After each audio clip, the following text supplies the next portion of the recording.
India, England அணிகளுக்கு இடையிலான 5வது டெஸ்ட் போட்டி லண்டன் ஓவல் மைதானத்தில் இன்றைக்கி நடைபெற இருக்குது. ஆல்ரெடி இங்கிலாந்து இந்த சீரீஸில் 2 மேட்ச் வின் பண்ணி 2-1 அப்படின்னு சொல்லி முன்னிலையில் இருக்காங்க. ஸோ இந்த ஆட்டத்தில் இந்திய அணி கண்டிப்பாக வின் பண்ணியே தீரணும். அப்படின்னா தான் வந்து இந்த டெஸ்ட் மேட்ச் வந்து ட்ரா பண்ண முடியும் டெஸ்ட் சீரீஸை. ஸோ ஒரு டிஃபிகல்ட்டான டாஸ்க் தான். ஆனாலும் வந்து போன மேட்ச்சில் ரொம்ப அற்புதமாக இந்தியன் டீம் வந்து பண்ணியிருந்தாங்க.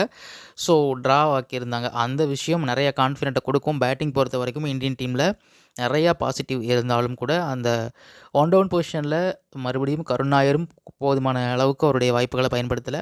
அண்ட் சாய் சுதர்சனும் சிறப்பான முறையில் தன்னுடைய பங்களிப்பை அளிக்கலை அப்படின்னு தான் சொல்லணும். இன்னும் அவர்கிட்டருந்து ஒரு செஞ்சுரி எதிர்பார்க்குறோம். ஸோ அந்த விஷயம் நடந்திருந்தால் இன்னும் நல்லா இருந்திருக்கும்.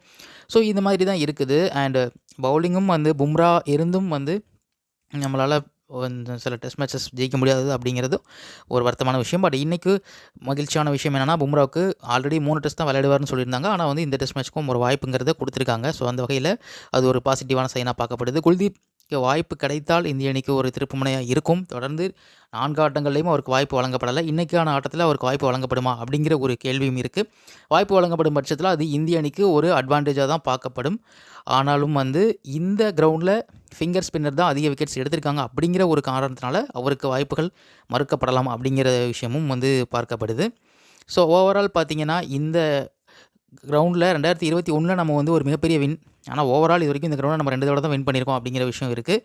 ஸோ இந்த மேட்ச் நல்லா ஸ்டார்ட் பண்ணி நல்லபடியாக வந்து இந்தியன் டீம் வந்து வின் பண்ணுவாங்க அப்படிங்கிறது தான் ஒட்டுமொத்த இந்திய ரசிகர்களோட எதிர்பார்ப்பாக இருக்குது.